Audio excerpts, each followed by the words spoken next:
Good morning, everyone. I would like to convene this joint informational hearing of the Assembly Water, Parks, and Wildlife Committee and the Senate Natural Resources and Water Committee. Our topic today is California State Parks Reform and the final Parks Forward Commission report. I want to thank the witnesses and members of the public for joining us this morning. I want to also acknowledge and thank my co-chair, Senator Pavley. I have a few opening remarks I'd like to make, and then I'll ask Senator Pavley to do the same. The Parks Forward Commission report represents a collaborative effort to create a sustainable system for our magnificent state parks. California's treasured parks are a tremendous source of natural beauty and history, and a great legacy that we all share as Californians. However, as valued as our parks are, we know that we need to do a better job of caring for them and managing them. Unfortunately, too many of our parks are deteriorating from lack of maintenance and neglect.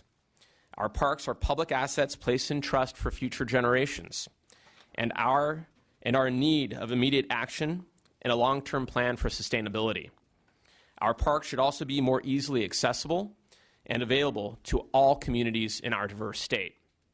The Parks Forward Commission was created in 2013 at the request of the legislature after as many as 70 state parks were threatened with closure, and controversy within the California Department of Parks and Recreation marred the public's trust in government's management of the parks and resources entrusted to them. The much-anticipated Parks Forward report focused primarily on these areas: transforming the department's organizational structure and its outdated systems, processes, tools, and technology, empowering park leadership, creating stronger public-private partnerships and engaging philanthropy, preserving our natural and cultural resources, expanding public access, and creating a stable funding source. The last one is still a work in progress, as the Commission did not make final recommendations on what form such dedicated funding should take. The report is just a starting point and must not gather dust on the shelf. This hearing is also just the beginning of what I intend to be an ongoing open process. In the months ahead, the legislature and the administration will be working together to address the recommendations of the Parks Forward report. Regular and open communication between the legislature, the administration, and the public will be essential as we take action to implement the recommendations of the report and build a sustainable future for state parks. I'm encouraged by the work of the Commission, the recommendations of the report, and the transformation team that the administration has already pulled together to begin the implementation process. We have a great opportunity to build a sustainable future for our parks, but the challenge is also great, and we have a lot of work to do. Senator Pavley, would you like to make some opening remarks? Certainly. Thank you. Thank you very much.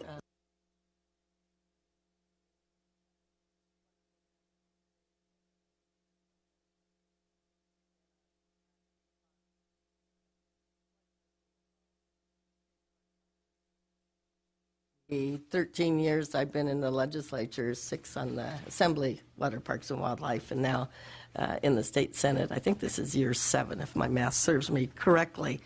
And we've seen the ups and downs. But I wanted to take this opportunity not only to say that I look forward to working with you, because it is collaborative. There is a role for the legislature. I know we're carrying some legislation mostly to be of assistance in areas of reform that would require some statutory changes in law. And so I look forward to working with the administration. But you outlined very succinctly the Parks Forward recommendations, and we're going to hear from people that were involved. But let me just acknowledge that where we were and where we're going, two different directions, right? If you were around in 2011 and 12, things were challenging. The budget showed that 70 parks were going to be closed. Bills were eventually passed. They weren't closed. We required an audit to look at financial problems that the state parks were facing without going into the details on that. So in a collaborative way, we've been working together, but I think this is also the time to acknowledge a few people that were very instrumental in all this. First of all, kudos to those members of the Parks Forward Commission. On page 40, if you have the state parks information booklet they have for their reforms, is a list of all the commissioners, just amazing backgrounds, and what a pleasure it is, what an asset it is for the state to have these people of these varied backgrounds and experts in all sorts of fields that are relevant to state parks. Ken Wiseman also is serving as a executive director, has done a yeoman's job as well. They did it because they love their state parks. The reform measures that they have come up with after an 18-month process, and it could have been longer than that, I'm sure they'll correct me, I have to give credit to actually the contributions from a variety of organizations that paid for it. This wasn't out of the general fund. At the back of your Parks Forward brochure, it notes that the Bechtel Foundation and William and Laura Hewlett Foundation, James Irvine, Maurice Sala Foundation, Gordon Betty Moore Foundation, and David and Lucille Packard Foundation all were instrumental in providing the financial resources, which is also wonderful.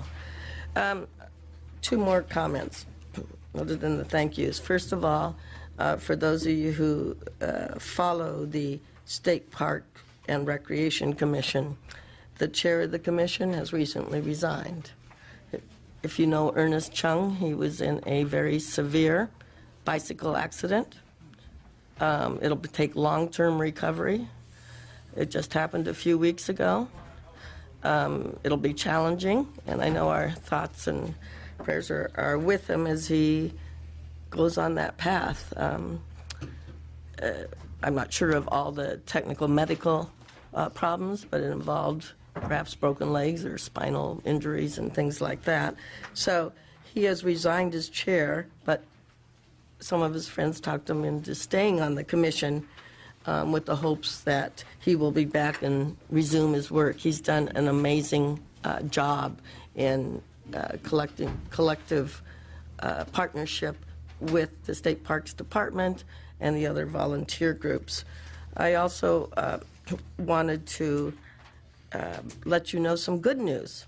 Today, Senator De Leon proposed park bond has been crossed the desk. It's Senate Bill 317, I guess it was yesterday, state park bond for the 2016 ballot. I don't know exactly what the contents are, but it'll be relevant to probably our two collective committees to probably try to influence that. But it could be perfect timing with some of those recommendations in the Parks Forward report, especially related to, I think, I'm guessing Senator De Leon will want a strong emphasis in outreach in urban areas to our state parks so that all demographic groups and all generations can benefit from the park experience. So with that, Chairman Levine, please proceed. Thank you, Senator Pavley. Would any other members like to make some remarks? All right, seeing none. I just want to say, thanks for your comments, Senator Pavley, about Commissioner Chung. I remember meeting him when I was a city councilman a few years ago, and first of all, I'm grateful that he's alive and communicating to all of us, and remember the great work that he did with China Camp.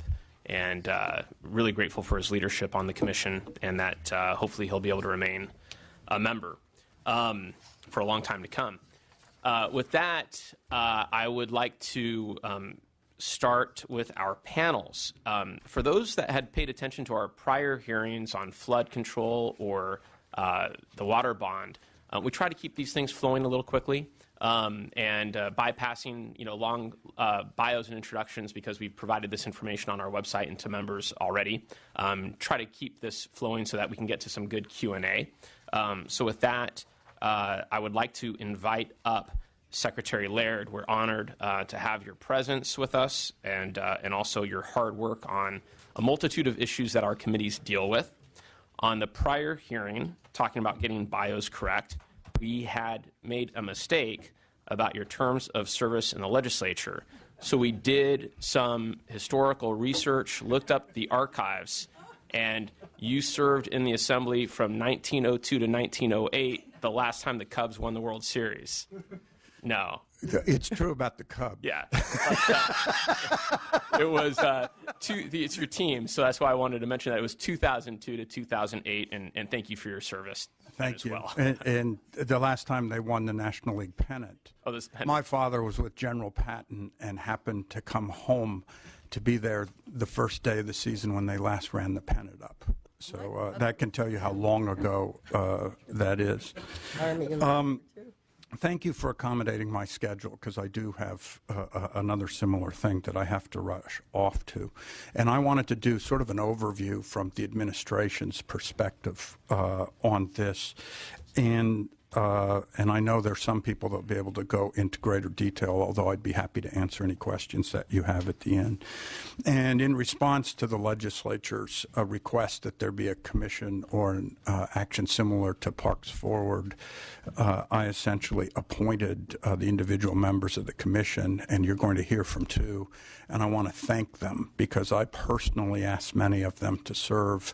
And at first, some of them said that this was much more time than I had represented. And I think in the end, they did a heroic effort, a tremendous amount of personal effort. They engaged on cabins, on research that hadn't been done, on many different things. And we are just grateful for their service. And in short, and I should add that our thoughts are with Ernest Chung as well, and we did prevail upon him to remain on the commission, even though he's resigning the chair's position. And it is phenomenal, given his current situation, how many emails and calls have come out. So it's a credit to his commitment to this that he is doing that amount of work right now. In short, the administration embraces this report. We really are excited about the recommendations. We look forward to implementing them. And I think one of the fundamental questions is always, is this report going to sit on the shelf? Are things going to be done to make sure? And I tell the story that I faced a similar thing in the first year as secretary, responding to a legislative bill to do a process on the then Fish and Game Department. And we actually had, as a portion of the study, looking at the previous 7 reports and why they had all sat on the shelf. And as some of you have heard me say, the first report was conducted with Caspar Weinberger being the chair of the legislative committee that reviewed it. And we asked ourselves what it was that led those not to be implemented. And I think in that spirit is the reason that we have appointed the transformation team, because it is a tough act for a parks director to run a system with 280 parks and all the day-to-day issues that come with it, and look at what the long-term change is that is needed in the department. So by having Steve Zaley, who is here, who many of you know from when he was head of CSAC, but he also came in to be the CAO of Sacramento County after the economic downturn at a rough time, and spent 2 years in a similar turnaround effort. He's agreed to come on and do this. He's put together a team of 15 current or former Parks employees, and they are focused on the long-term recommendations that are in this report. And he is located right next to the Parks Director, so people will not see daylight between the day-to-day operations and the long-term change. And that was a recommendation, that there be some sort of effort like that from the Parks Forward Commission. And there were a number of things that we thought were too important to wait for the recommendations that we needed to move on. And the transformation team is one. I think that is the reason and the answer to the question of whether this will sit on the shelf. We have people dedicated to doing it. And many people looked at this effort as an effort to figure out how to just get more money to parks. And while money is a key part of it and was mentioned in the opening comments, we really have some fundamental things to fix in the Parks Department. And so the budget this year recommends enough money to keep parks in the next budget year at the same level and allows us a year to try to address some of the structural issues and long-term changes that need to be made, and then address the question of money at a time that we have a better idea of what the needs are and what has been fixed and what the gaps are. And we also, on other issues, did not want to wait for the report. As hard as it is to believe, and I discovered this as a legislator and budget chair, parks were never accounted for individually. You could not get an individual cost or revenue for each park. So we took that on. A year ago, the first ever per unit study was released. It was updated a few weeks ago. So that, and this is particularly helpful with partners or other people, that they can tell what's needed at a park, what revenue is it bringing in, how much does it cost. And I was sorry to see a couple of media outlets sort of respond to that by saying, oh, most of the parks are losing money. The parks are not made to be totally self-sufficient. It requires some support for it to happen. But this identifies, if it turns out there's a partner that's associated with that park, what might be needed to bridge that gap. And so that was an important thing.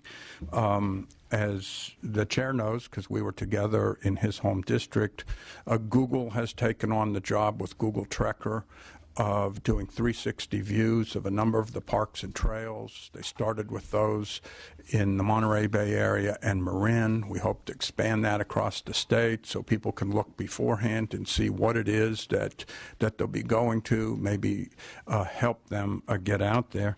Also, the money collection system at state parks was antiquated. Is probably the most polite word I can use. It was almost entirely a cash operation. Well, if you look at the 280, there are probably 170 that could really accommodate a digital collection of money. Some can't because they're not gated or they're wilderness. Some can't because they're so far away that they can't connect electronically to any system. So there's probably 170 that can do that. When we started, we counted roughly 40 parks that allowed an electronic basis to get in. As of today, we're at 120. And we hope to continue to march down the path to get to the 170 that can do that in state parks. And also, there were limits on who could qualify to be a regional manager in the park system. It really had to be post-certified law enforcement. And it is our goal over time to broaden the pool so anybody in parks can promote all the way through. So we have started the process on some of the things that we knew were going to come out of any report that took a good look at parks. And then with the transformation team, we stand ready to try to implement the long-term changes. With that as a brief overview, I would be happy to answer any questions before I have to leave. Do we have any questions up here for the Secretary? Mr. Monning. First, I want to thank the Secretary and for your leadership in helping move this forward and instilling some sense of confidence that this report doesn't just stay on a shelf but is operational. I don't know if you have this at your fingertips, but I know one of the features, and you just commented on it, was people being able to promote to the position of a superintendent position. It's been only for people with a peace officer ranking. Do you know the rough break, how many have peace officer status within the PERC system versus you number of employees? In the leadership of the regional where it's required? Correct. I don't know if we're to the point that there's one that's not. We were at one point with the Capital District, but it's basically been everybody historically.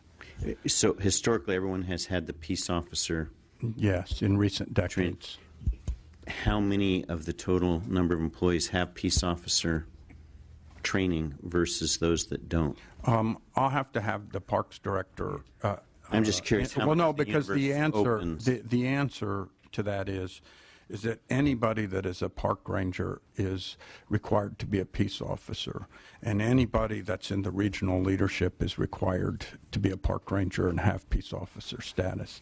I do not know off the top of my head, against the current number of employees, what percentage of that are rangers and people in peace officer and I'm just curious, status. but again, the point is to expand the universe of those who would be eligible to pursue promotion. Yes, and I want to emphasize one thing.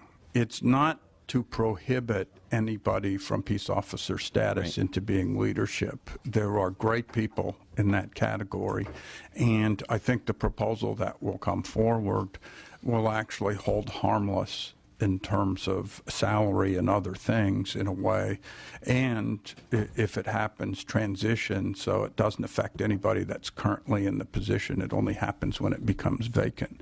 And I think it's really important because some people think this may be targeted at people in peace officer status to keep them from this, and it's no. It is to allow them to do it, and particularly continue if they're doing it now, but to make sure that other people have the option, in addition to them, to be in a leadership role. Great, thank you. And again, I'm just curious. Clearly, the goal is to expand the universe of those who are dedicated to the parks, to aspire to the leadership positions.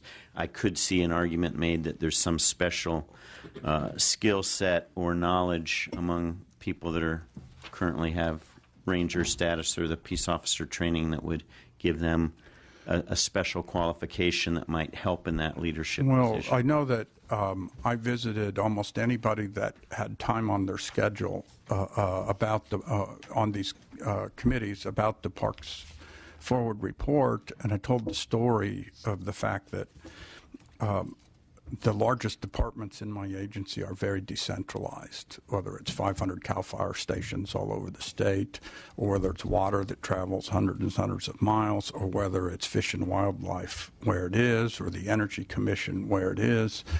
And so I try to find places where people gather in one place to be able to talk to them. And in parks, one of the places at the beginning of this service was at the graduation of the park rangers. And I was concerned about the diversity of the class, which was roughly 55 or 58, and it was in your district at Asilomar, the graduation. And I was very pleased when I walked in to see that there were 6 or 7 women sitting in the front row, and I thought, that's great. And then I realized they ordered the graduates by height, and the only 6 or 7 women in the class were sitting in the front row because they were the shortest. And so when you look that we want promotional opportunities that really reflect the diversity of California, right now that is not exactly reflected in who has peace officer status. And yet we don't want to shut people in that status out. We want them to have the option, but we want everybody to have the option. Thank you, and again, thanks for your leadership on this. Great. Mr. Stone. Thank you, Secretary Laird. Nice to see you again. I always have to get used to it. I was looking for the other Mr. Stone right away. Right. It's not Mark Stone. Yeah, I know. Great to see you again. Thank you. Appreciate your leadership. Coming from local government, you talked about the challenge of parks becoming self-sustaining. We've learned in local government that public transportation and public parks usually will need a subsidy. And I think that we are very rich in the state of California with our open space and parks throughout the state, that we need to do everything we can to make them, economically accessible to our residents to enjoy, and ensuring that they stay open. And what I found in the past that, sometimes we need to take an entrepreneurial approach to running government and keeping these facilities open through public-private partnerships. And I know that we haven't done a lot of that in the state of California. Also, naming rights. We have adopt highway programs. We can have adopt parks programs. There's a number of very affluent people in the state of California that want to ensure that our parks stay open. And how could we embark on a more proactive public-private partnership with, say, vendors and getting people to have potentially naming rights at some of our parks to infuse some money to ensure that we have reserves available during the harder times and making sure that these parks stay open. Thank you for the question. And what you'll find when it gets into the details of the report, partnerships were very important to the commission. And they're really on a number of different levels. It is, and the problem we have is, I know Senator Pavley talked about a parks bond earlier. Historically, we've been really good at acquiring land and been really rotten at having a sustainable funding source once we do it. And partnerships give us an option to deal with that. So that in one level, there's the partners of the people that are affiliated with the individual parks, the people generally in the region, but might have some kind of cultural or historical connection that want to volunteer, raise money, and we've not been good at that. Yep. There are great ones out there, and there are ones doing great jobs, but we aren't situated bureaucratically a lot of times. We couldn't even tell them what the gap was in the cost of a park until a year ago. To embrace them and have that happen, that's one of the things that's in this report. Secondly, there are places where there might be ability to have public-private partnerships. There are always thorny issues with that have to be worked through, but I think that's an option. And then there are options with regard to what people don't usually think of, which is intergovernment things. There are some places where the local government is really situated to do it. There's some places where there are state parks immediately adjacent to national monuments or Bureau of Land Management lands. And I've been having conversations with the Bureau of Land Management on how, if we have lands adjacent to each other and we have common trash pickup, common policing, common radio systems, whatever it is, if it turns out in some places state people are outstationed there, but the federal people have to come in from away, it might make sense within the existing plans to have a management agreement that deals with that. And if it turns out the other way, that there are federal people there, then they might be the ones to run it. And so we were having conversations, and in the Coast Dairies land, where there's state park land next to federal land, in the National Monument by Point Arena, Manchester Park is right next to it. There at Fort Ord, where there's now a national monument, the Dunes State Park is adjacent. There might be some real logical places to do that. And I think we're looking out of this report to figure out how to do that. In the history of the state, have we ever had a nonprofit annuity that people can make tax-deductible donations that can be used for future maintenance of parks? And I understand the issue. It's not the acquisition of the land that is the challenge. It's the maintenance and maintaining of those parks that is a problem. When I was on the city council in the city of Temecula, when we took a vote to incorporate, we incorporated for two reasons. One, we didn't have adequate police protection, and two, we wanted to have parks. We only had one or two parks in our city, which now has 50. But you had to vote for becoming a city, and you had to vote for a special tax at that time to maintain the future parks and recreation that we were going to have. And it was that time Prop 218 required a two-thirds majority. We got almost 77% of the voters saying, yes, we want parks, and we want to be able to maintain them. So if there's a way in which we can explore some type of an annuity plan that provides a tax deduction for corporations or wealthy individuals that want to see the preservation of the open space that we are acquiring and have already acquired, I think we might be pleasantly surprised at the generosity that would probably exist in the state to make sure we maintain these. And on some level, some of that exists now, yeah, with different foundations at the statewide level, with individual associations affiliated with individual parks. But we could do better. And one of the recommendations is that there be a statewide foundation that is the equivalent to the one with the Golden Gate Recreation Area, or equivalent to the National Fish and Wildlife Foundation, that is a place that might be able to.